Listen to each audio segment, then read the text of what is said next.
back, subscribers. So today we're making a cranberry sauce.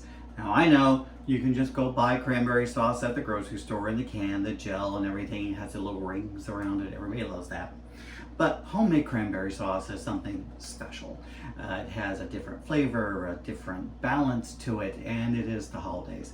Now, the cranberry sauce that I'm going to be making today is actually going to be used in baking a little bit later, and I'm doing a pull-apart bread with cranberry sauce, and I didn't want to use canned cranberry sauce for that, so I'm making my own. So I'm taking a half a cup of water, half a cup of orange juice, fresh orange juice that I squeezed from 2 oranges,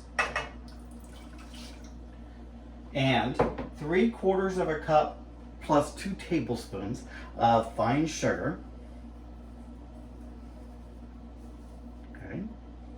And then we're going to add, because I'm doing baking, I'm adding a 1/4 cup of full flavor molasses, because we're going to do something special with this cranberry sauce. So we get all that molasses in there.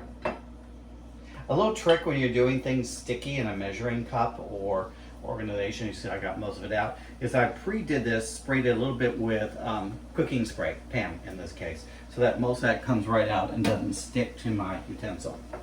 So we're going to bring this to a quick boil. Melt all the sugars and get that going. Now when you are zesting your orange, you want to obviously zest it. I left them here. So you don't want to get to the white pith part because that is bitter. So you just want to zest the outside. Now because I'm doing this and making it a little special, I used my microplane zester for most of it, but the last little bit of it, I actually used my vegetable peeler and cut off some strips of orange peel as well, just for a little extra flavor that's going to go in there.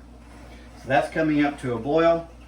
Yay. Okay, now we're just going to add in a little bit of lemon juice. This is about 1.5 teaspoons of lemon juice. We're going to add in our orange zest. Ooh, we're going to drop that temperature down because that's starting to boil up fast. Gotta love that. Okay, so we're going to add in our orange zest.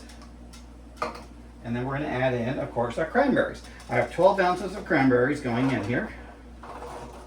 That brought it down. Obviously washed and drained. And we're going to let this cook for about 10 minutes. I'm going to drop a sprig of rosemary in here because I want a little bit of a savory cranberry sauce. And we're going to let this go for about 10 minutes. Bring the temperature up a little bit. Now that it's not boiling over. And then what will happen is, so I can hear it now, your cranberries will start to burst open. As you can hear that popping sound like popcorn. That's awesome. I'm really happy about that. So about 10 minutes, we'll let this cook, and we'll end up with this beautiful sauce at the end here. So we'll see you in about 10 minutes. All right, welcome back. It has been about 14 minutes or so. Okay. We don't want our cranberry sauce to burn, so you may have to adjust your temperature as you go. This was boiling pretty high, so I had to bring it low, take it off the heat a couple of times. And now we're going to fish out our rosemary that we put in there. There it is. Because you don't want that in your cranberry sauce. And then most of your cranberries should have burst, but if they didn't, what you can always do is go in with the back of your spoon and just smash them down. And as you see, we've got a nice, thick cranberry sauce here.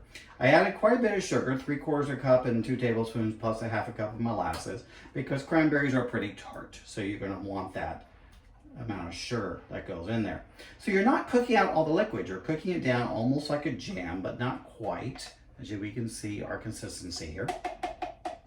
We're going to do a slight taste test off of this to see if it's the way we want it.